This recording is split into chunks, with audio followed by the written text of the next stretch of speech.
Hi, my name's Nathan Ward from the Big Story Trust, and each week I'm going to be catching up with a Christian magician from a different place in the world and talking to them about their faith, but also about their life as a magician and how they bring the two things together. This week I've caught up with Steve Price, who's member of the Magic Circle and a busy magician currently doing cruise ships, and I caught up with him earlier today on Skype. Hello, Steve. Have we got... There we go. Whereabouts are you? That's Lisbon behind me. Oh.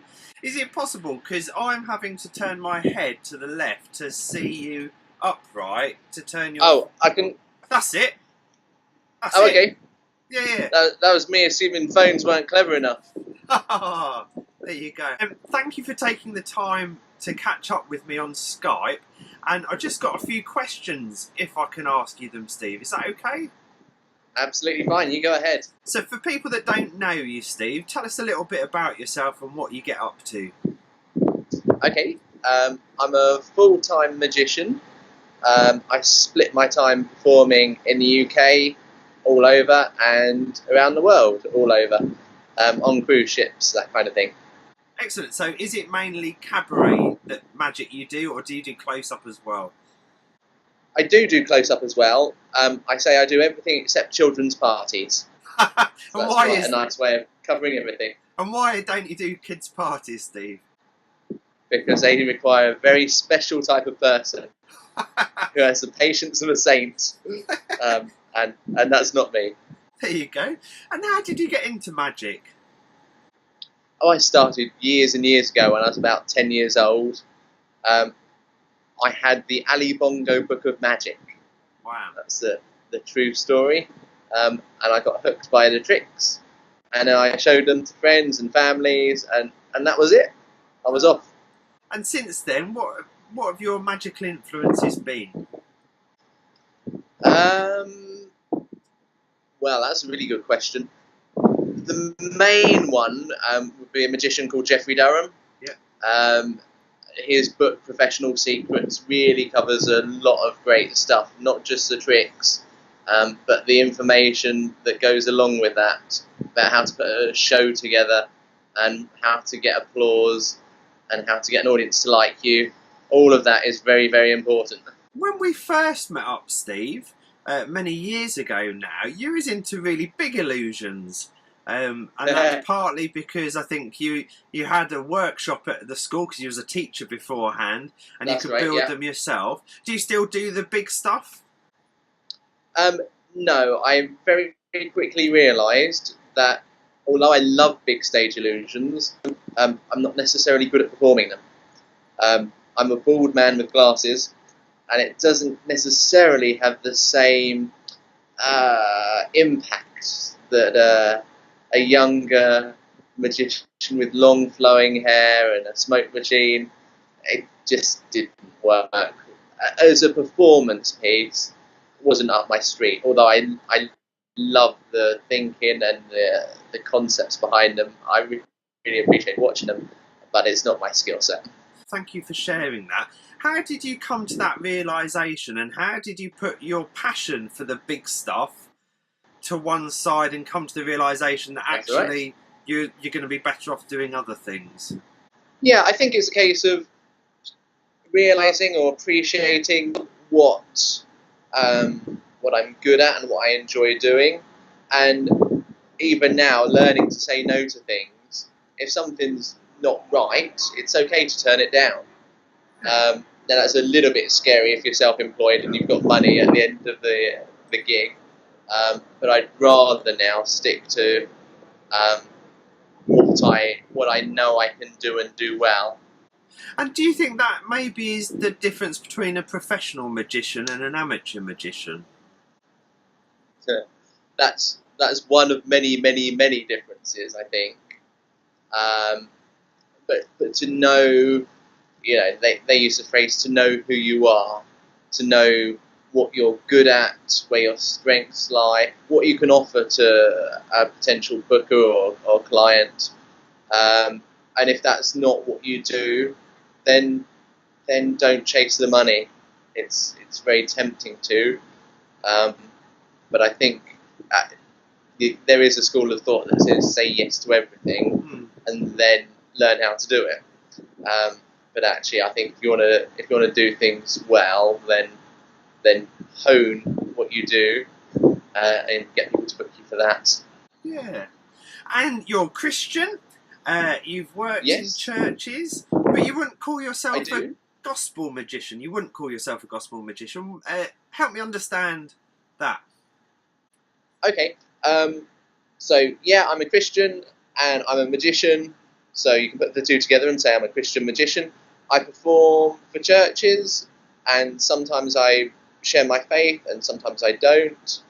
And I like to think that the way I do it is what I would call low-key evangelism. So people can genuinely invite friends to a great night out, and they know the guy who's doing it's a Christian and he's going to share something of what he believes. And people should go away leaving an event like that going, we had a fantastic night. And if that's all they go away saying, well, that's okay. I'm happy for that to be the case. Yeah. Hopefully it's more, obviously. But it can just be the first step on someone's journey. Steve, within the context of a magic show, how do you share elements of your faith? Okay. If it's actually within a show, I will perform magic tricks that I perform regularly for other types of show. So they are good, impressive, amazing tricks. But then I'd use them to illustrate. And it's the same idea as when I was a child and we had memory verses in Sunday school and in church. If you hear something, you forget it. But if you see something, it's more memorable. And so my aim is that people will remember what I do because of the illustration that goes with it. So the illustration obviously isn't more important, but it might just make it easier for people to either understand or to remember months and years down the line. And I'm not necessarily interested in the routines themselves, but what sort of things would you illustrate? Okay, so take the concept of trusting Jesus and the fact that he promises he won't let us down. You can illustrate that in lots of ways, routines that demonstrate trust.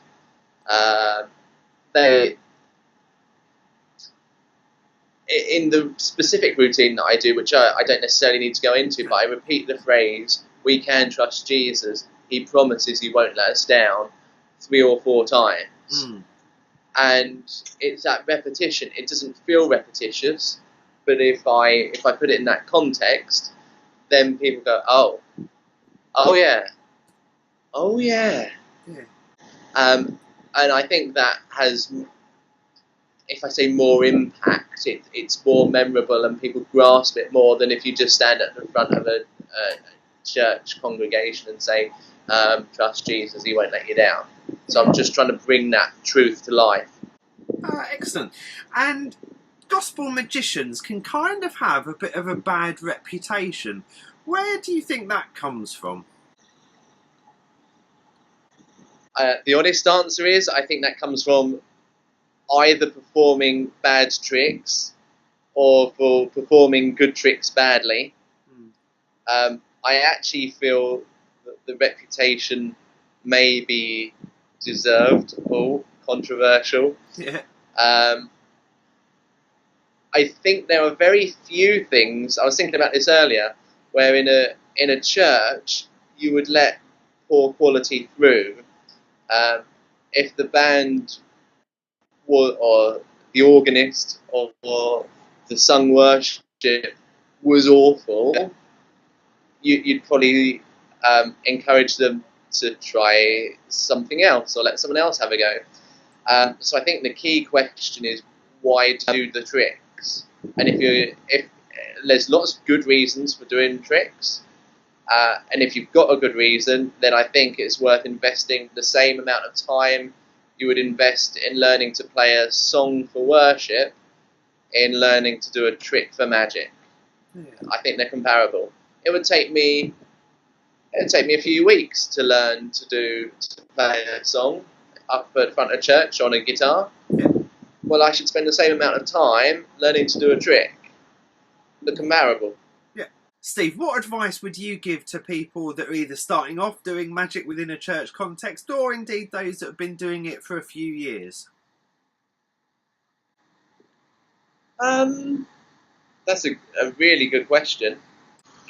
I think I'm trying to get in the sun for you. That's okay. Try a few different avenues, because you may be terrific at children's magic, and that might be an avenue for you. It might be that you love cards, just not for you. You might be a stage magician or an illusionist. That might be for you. So explore avenues and find out what avenue suits you and your personality. Don't try and be funny if you're not. Equally, if you are, then go for it. And once you've found what area or what genre suits you, then you just learn as much as you can. Absorb it, read it, watch it, and then try it. But you've got to put the hours in. You've got to rehearse, because without that, you're stepping out unprepared. Yeah.